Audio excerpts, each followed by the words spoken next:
오늘 함께 나누실 은혜의 말씀은 구약성경 이사야서 37장 21절부터 38절까지의 말씀입니다.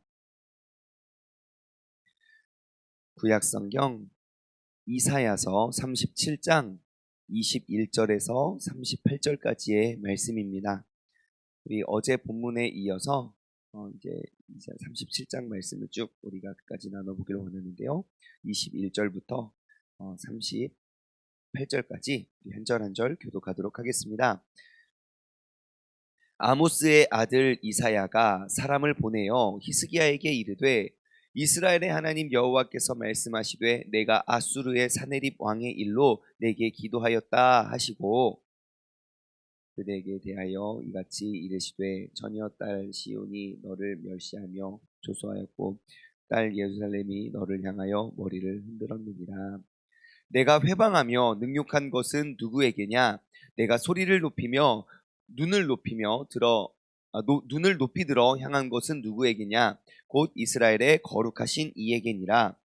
내가 내 종을 통하여 주를 회방하여 이르기를 내가 나의 허다한 병과를 거느리고 산들의 꼭대기에 올라가며 레바논의 깊은 곳에 이르렀으니 높은 백향목과 아름다운 향나무를 베고 또 그 제일 높은 곳에 들어가 살찐 땅의 수풀에 이르를 것이며 내가 우물을 파서 물을 마셨으니 내 발바닥으로 애굽의 모든 하수를 말리리라 하였도다. 내가 어찌하여 듣지 못하였느냐? 이 일은 내가 태초부터 행한 바요 상고부터 정한 바로서 이제 내가 이루어 내 견고한 성읍을 헐어 돌 무더기가 되게 하였노라.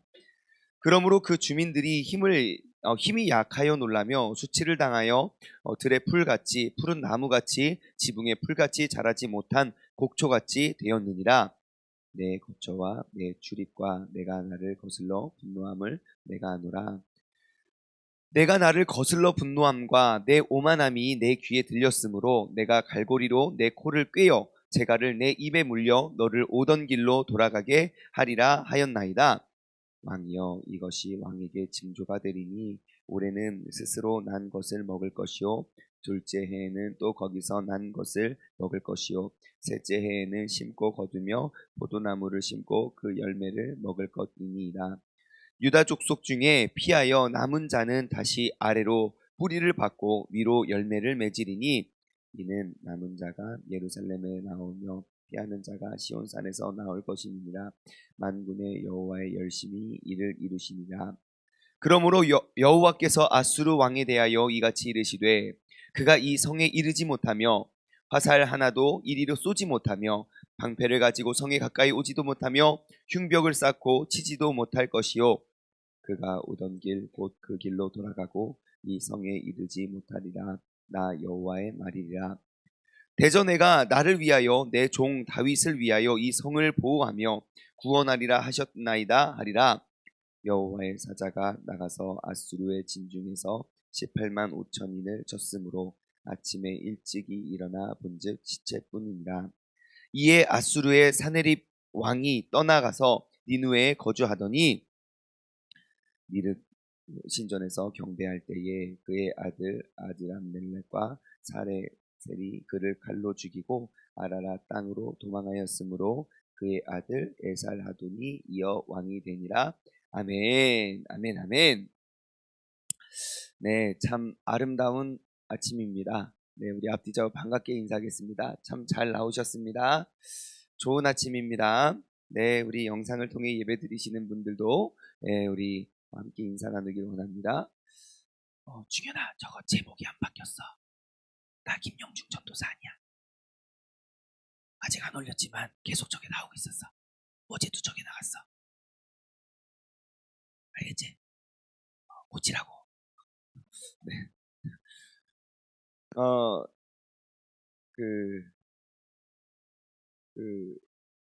어제 본문에 이어서 우리가 살펴보면요. 오늘 이제 그 아수르, 그러니까 산헤립이라는 아수르의 대제국의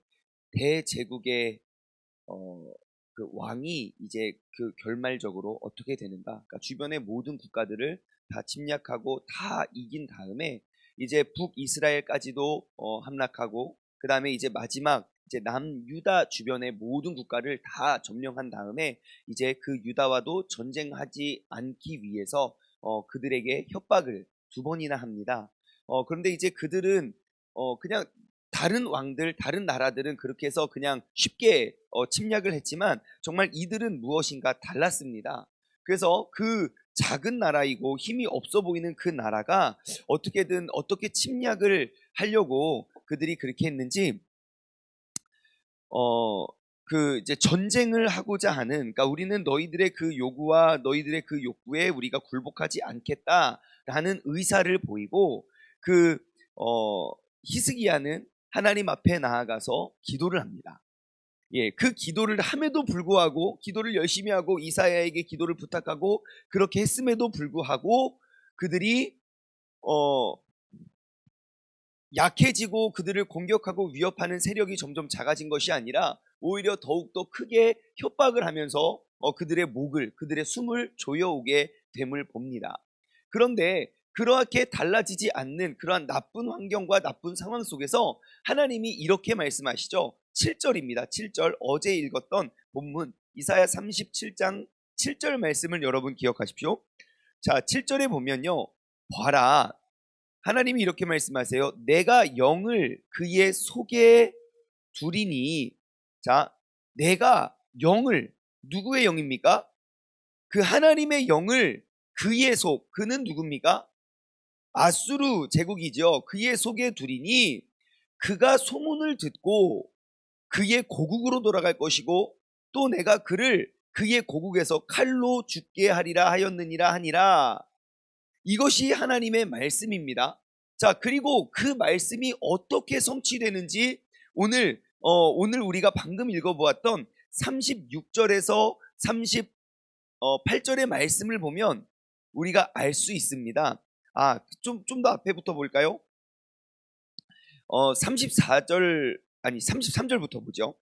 33절부터 보면 하나님이 또다시 지금 7절의 말씀을 다시 한번 반복하시고 그리고 그 말씀이 어떻게 성취가 되는지 우리는 알 수 있습니다. 그러므로 여호와께서 아수르 왕에 대하여 이같이 이르시되, 자, 조금 더 구체적이고 세세하게 이야기합니다. 이번에는 아수르 왕에 대해서 이렇게 이야기한다. 그가 이 성에, 그러니까 유다 땅에 이르지 못하며 화살 하나도 이리로 쏘지 못하며 방패를 가지고 성에 가까이 오지도 못하며 흉벽을 쌓지도 못할 것이고 그가 오던 길 곧 그 길로 돌아가고 이 성에 이르지 못하리라. 나 여호와의 말이리라. 자, 지금까지 하는 이야기, 그러니까 이야기가 지금 여태까지 히스기야와 그 백성들과 고관들이 들었던 이야기와 정반대되는 이야기죠.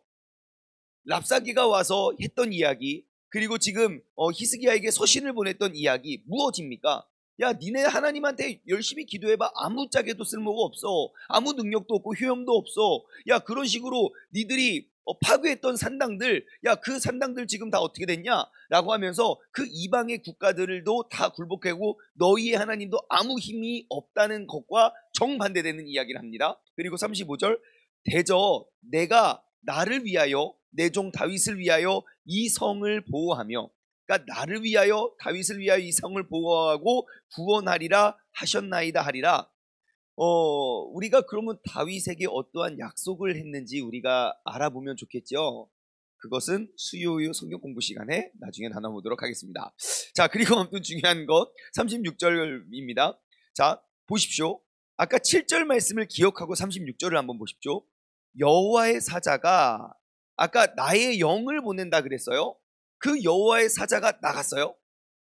예, 하나님이 누구를 세워서 보낸 게 아니라 여호와의 영을, 여호와의 사자를 보냅니다. 나가서 아수르의 진중에 어떻게 합니까?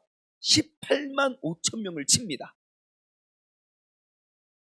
18만 5천 명을 하룻밤에, 아침에 일찍이 일어나 본즉 시체뿐이니라. 사람들이 그냥 자고 아침에 일어났는데 18만 5천 명이 죽어 있는 거예요. 아니 여러분, 18만 5천 명이 얼만큼인 줄 아십니까? 세종시 전체 인구의 절반도 넘어요. 그러니까 지금 2명 중에 1명은 다 죽어 있는 거라고요. 하룻밤 딱 자고 났는데. 아무튼 그래요. 37절 이에 아수르의 사네립이 자 아수르 왕에게 했던 말이죠. 떠나 돌아가니 아까 뭐라고 했나요? 너가 왔던 길로 돌아간다 그랬죠.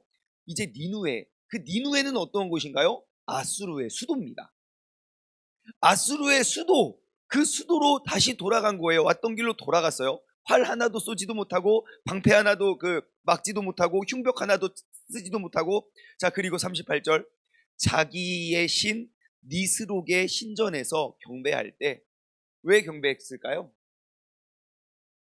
사네립이 왜 돌아가서 왜 자신의 신 앞에서 경배했을까요? 자기도 얼마나 참담하고 슬프고 괴롭고 외로워서 히스기야가 하나님 앞에 무릎 꿇었던 똑같은 심정 아니겠습니까? 그 히스기야도 하나님 앞에 나아가서 지금 나라가 이렇게 멸망하고 이렇게 힘들고 사람들이 벌벌 떨고 이렇게 어려운 상황 속에 있습니다. 하나님 도와주세요. 라는 그러한 심정으로 참회하는 심정으로 주님 앞에 나아간 게 아니죠. 니스록 앞에 나아간 거 아니겠습니까? 그런데요, 뭔가 결과가 달라요. 그 신전에서 경배하고 있을 때에 다른 사람도 아니고 그의 아들 암멜렉과 사레셀이 그를 칼로 죽이고 아르라 땅으로 도망가요. 그리고 그의 또 다른 왕이 이어서 또 다른 아들이 이어서 왕이 됩니다. 여러분 우리가 이 사실 이 사건을 딱 통해서 우리가 알 수 있는 건 무엇입니까? 하나님의 말씀은요 1.1획도 땅에 떨어지는 말씀이 없다는 겁니다. 하나님의 약속과 하나님의 말씀은 1.1획도 그냥 스쳐 지나가는 것, 잊혀지는 것 없이 모든 예언들이 그대로 이루어지게 됩니다. 그렇다면 우리가 주목해야 할 부분은 무엇입니까? 하나님의 약속이 무엇인가를 우리가 발견하는 거죠. 그리고 이게 2000년 전, 3000년 전, 4000년 전 우리가 지금 수요 성경 공부를 통해서 재밌게 나눠보고 있는 거 아닙니까? 하나님이 지금으로부터 대략 한 4000년 전에 아브라함을 통하여 약속하셨던 그 약속을 지금도 이루어 가시니까 우리가 그때 믿음의 선진들, 선조들에게 했던 그 약속들을 기억하는 거 굉장히 중요합니다. 또 한 가지 우리가 주목해야 될 것은 무엇이냐면 하나님께서 나의 삶에 분명 약속하신 게 무엇인지를 우리가 기억하고 깨달아야 된다는 것입니다. 아마 우리가 신앙생활을 어느 정도 했으면요 아마 처음 내가 주님을 만났을 때 혹은 주님께서 나를 뜨겁게 내가 인격적으로 주님을 만났을 때 분명히 나를 택하여 부르심에 하나님의 약속이 있을 겁니다. 내가 그냥 상황과 환경과 내가 자라온 배경과 전혀 상관없는 분명 나의 마음속에 울리는 그 외침이 있거나 있었을 것입니다. 저희의 삶을 이렇게 돌아보면요 요즘에 제가 참 이런 생각 참 많이 하게 되더라고요. 제가 어렸을 때는 그러니까 지금으로부터 대략 한 20년 전입니다. 20년쯤 되면 어렸을 때에는요 정말 저 비범한 사람인 줄 알았습니다. 일단 이름이 충만이고요. 남들 같지가 않더라고요. 맨날 열정도 제일 많고 이렇게 막 좀 비범한 줄 알았어요. 저 세상을 이렇게 180도 바꿔놓을 수 있는 사람인 줄 알았어요. 그래서 제가 고등학교 때 그 이메일을 그때 막 다움 이런 게 막 나왔어요. 그때 처음으로 이메일 막 계정 만들 때 저 그 이메일 맨 밑에 글에 뭐라고 쓴 줄 아십니까? 그 항상 왜 꼬릿말 있잖아요. 이메일 딱 쓰면 자동으로 안드로이드에서 보냄 아이폰에서 보냄 그거 있잖아요. 전 거기다가 그거 바꿔놨어요. 이렇게 써놨었어요. 아무튼 어렴풋한 기억으로 바람은 언제나 불어요. 하지만 나는 부는 바람을 따라가는 사람이 아니라 바람을 만드는 사람이 될 거예요. 저 이메일에 그런 거 달아놨었어요. 나는 세상을 바꿔야겠다. 난 타고난 사람이구나. 저 진짜 비범한 줄 알았습니다. 근데 이제 조금 더 나이를 먹고 그거 보니까요. 난 정말 평범한 사람이구나 라는 거를 제가 깨닫게 됐죠. 정말 평범한 사람이구나. 근데 제가 요즘 들어서 드는 생각은 야 진짜 어디에 이렇게 내놓을 것 하나 없는 사람이구나. 정말 요즘에 이게 산산조각 나고 있는 것 아닙니까? 그러면서요, 제가 요즘에 진짜 이런 생각 정말 많이 했어요. 아, 내가 스스로를 이렇게 비범하다고 생각했을 때 마음속에 있었던 꿈들이 있었거든요. 난 정말 세상을 바꾸고 싶은, 예? 정말 내가 막 큰 일을 할 막 그러한 꿈들이 있었었는데 요즘 계속 그때의 그 꿈들이 생각이 나는 거예요. 아, 원래 계획대로라면 이제 지금 30대 후반 끝자락에 거의 왔는데 요 타이밍이면 내가 어느 정도까지 놀라야 되고 요 타이밍이면 내가 어디까지 어떤 영향력까지 미쳐야 되는 사람 이었었었는데 이게 왜 그러지 못하지? 라는 생각을 이제 하게 되는 거죠. 그런데요, 제 마음속에 뭐 아무튼 꿈꿨던 대로 다 되지 않잖아요. 예, 그런데 아무튼 제 마음속 한켠에는 아직도 그 꿈이 마음속에 이렇게 아직 어디 마음속 한켠에 남아 있다는 것을 제가 느껴요. 그리고 아마 죽기 전까지 제가 포기하지 않을 계획이에요. 어떻게 될지 모르지만 당연히 안 될 확률이 크겠지만 제가 늘 이게 제가 죽을 때까지 기도하는 것 중에 하나가 여러분 제 키가 183이 되게 해달라고 이러면 저 천국에서 저 보면 깜짝 놀랄 수도 있어요. 이 목사님 이렇게 커졌나? 제가 이렇게 평생 기도하는 전 아직도 크고 있다고 생각해요. 예. 하지만 그런 것과 같이 그냥 마음속 한켠에 제가 이제 하나님이 나에게 주셨던 그 마음, 제가 이제 대학교를 졸업하기 전에 이제 대학교 신학교 4학년 때 제 마음에 받은 그 꿈이 있거든요. 예, 제가 어떠한 짧은 그 신학교 수업 시간 중에 작은 이제 동영상 하나를 보여주셨는데 이제 오늘날 이게 영국 교회의 모습입니다라고 이제 무너진 영국 교회의 모습을 보여주셨는데 그때 진짜 막 가슴이 뜨거워서 제가 며칠 동안 잠을 못 잤어요. 예, 그래서 그때 이제 저의 꿈이 그거였어요. 난 저 유럽 땅에 가서 저 무너진 교회들을 저 쓰러진 그 하나님의 자녀들에게 성령의 뜨거운 불을 난 지피며 살아가겠다. 예, 그때 그 받은 꿈이에요. 그래서 저는 진짜 유학을 영국으로 가려고 그랬어요. 그 꿈을 이루기 위해 뉴욕으로 보내주신 거예요. 뉴욕이든 영국이든 외국이니까. 그래서 뉴욕하고 영국은 굉장히 가까워요. 왜냐면 유럽 땅이 그 대서양만 딱 건너면 5시간이면 가요. 뉴욕 찍고 영국에 다다를 줄 알았는데 다시 되돌려서 한국으로 보내신 하나님의 뜻을 제가 알지는 못하지만 아무튼 그 마음에 그러한 꿈이 이제 남아 있게 되는 거예요.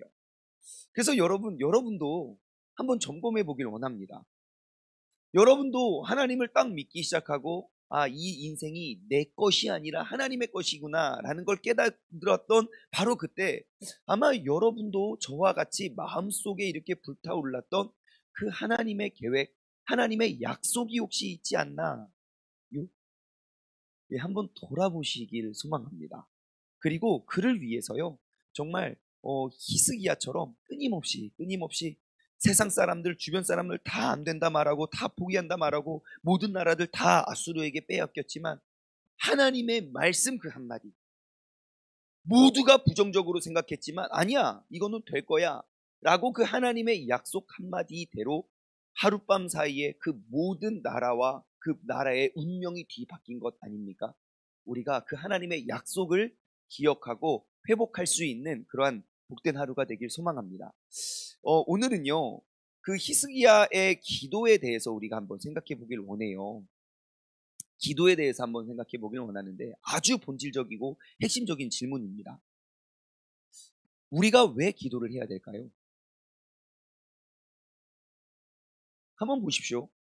하나님은 모든 것 알고 계시고 모든 것 계획하셨고 하나님의 모든 계획대로 그냥 행하시는 분입니다. 하나님이 약속하시고 계획하시고 그대로 그냥 행하시는 분이에요. 그렇다면 우리가 왜 기도해야 됩니까? 라는 생각을 우리가 하게 되죠. 자, 그러면 시간이 없으니까 간략하게 빨리 나눠보면, 자, 여러분, 기도를 우리가 왜 해야 되냐면 기도는요, 날 향한 하나님의 계획을 실행하는 열쇠가 됩니다. 다시 한번요. 우리가 왜 기도를 해야 되냐면 기도는 날 향한 하나님의 계획을 실행하는 열쇠가 됩니다. 자, 예를 들어 여러분 한번 답해 보세요. 지금 히스기야가 산헤립의 그 공격, 그 위협 속에 히스기야가 기도하지 않았다면 유다의 운명은 어떻게 됐을까요? 1번 멸망했다, 2번 살아났다. 1번입니까? 2번입니까? 하나, 둘, 셋. 번이죠. 번. 네, 항상 우리는 정답을 이야기합니다. 여러분, 아마 히스기야가 기도하지 않았으면 이 나라 무너졌습니다. 물론 무너짐 속에 하나님의 또 다른 약속, 하나님의 또 다른 은혜는 있었겠지요. 하지만 이때 이렇게 버텨내지는 못했을 겁니다. 왜냐? 하나님이 응답할 기도가 없는 거예요. 다시 말해, 하나님은요, 하나님은 이 사건에 대한 응답을 하나 준비해 놓으셨어요. 이렇게. 하나님이 이 사건에 대한 응답을 이렇게 준비해 놓으셨어요. 이건 하나님께서 행하시고 이루실 뜻이에요. 근데 이 응답을 끄집어내기 위해서, 이 응답을 가져오기 위해서는 히스기야의 그 기도가 필요했던 거예요. 모든 것들이 하나님은 우리에게 책임을 물으십니다. 우리가 하나님을 의지하지 않고 오히려 다른 민족이나 다른 왕들이나 다른 신들을 의지했다면 히스기야를 위해 준비했던 이 응답은 내려올 수 없겠죠. 그 땅 가운데 임할 수가 없는 것입니다. 그렇기 때문에 우리가 기도해야 되는 거예요. 하나님이 이미 나의 삶을 통하여 계획하신 그런 응답들을 내가 하나하나 하나님의 뜻대로 내가 받아오고 이뤄내기 위해서 우리는 끊임없이 기도하고 끊임없이 그 응답을 우리가 얻어내는 사람이 되어야 하는 것이죠. 여러분, 우리 하나님은 모든 것을 알고 계십니다. 그래서 히스기야가 이 나라와 민족을 구해달라고 기도하기 시작했을 때 하나님이 응답을 막 준비하지 않으세요. 하나님은 이미 모든 것들을 준비하고 예비해 놓으셨습니다. 그런데 그 하나님의 예비하심을 우리가 받아내기 위해서는 우리가 끊임없이 주님께 매달려야 된다는 것이죠. 그래서 여러분, 오늘 나의 삶에 혹시 어떠한 기도 제목이 있습니까? 그러면 그 응답을 만들어 가지 말고 이미 예정되고 이미 정해놓은 그 하나님의 뜻을 받아낼 수 있는 그 받아낼 때까지 우리가 주님께 나아가 기도하길 소망합니다. 여러분, 기도의 핵심, 그 기도의 본질이 무엇이냐면요, 기도는 나의 모습을 통해서 하나님께서 나의 기도하는 모습을 통해서 하나님께서 기대하는 모습이 무엇일까 한번 생각해 봅시다. 우리가 하나님 앞에 나와서 기도를 해야 돼요. 그럼 하나님께서 기대하는 모습이 뭘까요? 우리가 간절히 기도하는 그 간절함은 도대체 뭔가요? 하나님이 요구하시는 건 나에게 많은 시간을 원하실까요? 아니면 간절한 애절한 목소리를 원하실까요? 하나님, 나 이것 때문에 힘든데 이렇게 도와주세요. 이렇게 기도하면 성의가 없고, 하나님, 나 이렇게. 하나님은 이런 목소리를 원하실까요? 하나님이 나의 기도를 통해 궁극적으로 원하시는 게 뭘까요? 단지 계속 반복되는 단어? 내가 강조하고 싶은 거. 하나님, 이 문제를 해결해 주세요. 이 문제를 해결해 주세요. 이 문제를 하나님이 나의 기도를 통해 원하시는 게 그걸까요? 아니면 내가 멋진, 누가 들어도 화려하고 멋진 기도문을 하나님께서 원하실까요? 야, 너 기도 그것밖에 못하냐? 하나님 그러실까요? 여러분, 하나님이 내 기도를 통해 원하시는, 요구하시는 게 뭘까요? 우리가 그걸 알아야죠. 그래야 기도를 하죠. 하나님이 나에게 요구하시고 나의 기도를 통하여 진짜 원하시는 그 본질은요, 내가 하나님 몇 시간을 기도했습니다. 하나님, 내가 어떻게 기도했습니다. 무릎 꿇고 기도하고 앉아서 기도하고 누워서 기도하고 서서 기도하고. 여러분, 그런 거는 본질이 아닙니다. 그거는 어떠한 본질에 의해 나타난 현상일 뿐이에요. 그럼 그 본질은 무엇입니까? 진짜 중요한 건요, 기도는 내가 하나님을 의지하고 믿는 거예요. 내가 주님을 얼마만큼 의지하고 있는지를 내가 기도를 통해 보여주는 거예요. 내가 그 하나님을 의지하는 그 믿음이 얼마나 큰지를 하나님의 능력을 인정하고 시인하고 믿고 그냥 그대로 따르는, 그거를 원하시는 거예요. 지금 히스기야를 공격하고 넘어뜨리려는 수많은 말들, 수많은 유언비어들이 있지만 히스기야는 그것들을 믿고 그것들에 흔들리는 게 아니라 오직 주님은 위대하시고 천능하신 하나님입니다. 하나님 이거 듣고 계시죠? 지금 사람들이 나에게 뭐라고 하는지 하나님 보고 계시죠? 내가 아는 하나님은 이런 거 그냥 듣고 보고 그냥 무너지는 하나님이 아님을 내가 고백합니다. 그 모든 상황 속에서 하나님을 의지하는 그러한 마음과 그러한 믿음이요. 그게 바로 기도입니다. 내가 몇 시간을 기도했으니까, 내가 어떻게 기도했으니까, 내가 막 뭐 엎드려 기도했으니까, 그것은 그냥 중요한 게 아니고요. 내가 이러한 어려운 상황 속에서도 하나님을 의지할 수 있는 나의 마음과 나의 태도와 나의 자세는 무엇인지, 여러분 오직 하나님만을 의지하고 나아오기만을 기다리고 계시는 그 하나님을 오늘 꼭 경험하길 소망합니다. 여러분 그 하나님을 의지하기 위해서 내가 필요하면 금식도 하시고요. 내가 그 하나님을 의지하기 위해서 필요하면 시간을 정하여 하나님 앞에 나아오시기도 하시고요. 내가 필요하면 여러분 내가 뜻을 정하면 하나님이 도와주십니다. 내가 뜻을 정하지 않으면 그냥 지나가는 시간들도요. 내가 무엇인가 뜻을 정하면 하나님께서 힘을 주신다니까요. 오늘 우리가 그 하나님을 더욱더 의지하고 신뢰하며 나아갈 수 있는 오직 하나님만이 내 삶 그 모든 것들의 정답임을 우리가 확인하고 시인하고 고백하며 나아갈 수 있는 복된 하루 되시길 주님의 이름으로 축원합니다. 함께 기도하겠습니다. 하나님 아버지 감사합니다. 주님께서 우리를 인도하여 주시고 우리를 붙들어 주시고 아버지 하나님 말씀 가운데 우리가 서게 하여 주심에 감사를 드립니다. 아버지 하나님 언제나 우리가 그 주님의 말씀을 기억하고 온전히 주님의 뜻을 쫓아 살아가기 위하여 오늘도 우리가 주님 앞에 기도의 자리에 기도의 모습으로 나아왔습니다. 아버지 하나님 주님께서 나의 기도를 들으시고 응답하시는 것이 아니라 이미 준비되어 있는 모든 것 알고 계획하신 그 응답을 기도를 통해 우리가 받아낼 수 있는 그러한 기도의 사람 되게 하여 주시옵소서. 아버지 하나님 그 나를 향한 그 주님의 뜻이 무엇인지 나는 알지 못하오나 내가 확실히 아는 건 우리 하나님은 어떠한 분이시라는 것, 하나님은 절대 나를 이 어려움과 이 상처와 이 아픔에서 나를 쓰러뜨리고 무너뜨리고 혹은 나를 공격하는 이런 어떠한 모든 사탄의 공격과 유혹 속에서도 내가 넘어져서 쓰러져 있는 모습을 보고만 계시지 않는 하나님임을 내가 알고 내가 그 하나님을 의지하며 나아가오니 하나님 아버지 오늘 이 시간 우리가 기도하는 우리의 기도를 들으시고 주님께서 응답하여 주시옵소서. 감사드리오며 이 모든 말씀 살아계신 예수 그리스도의 이름으로 기도드리옵나이다. 아멘. 다 같이 두 손을 번쩍 들고 주님의 이름을 3번 힘차게 부르짖고 합심하여 기도하시다가 자유롭게 돌아가시겠습니다. 주여 주여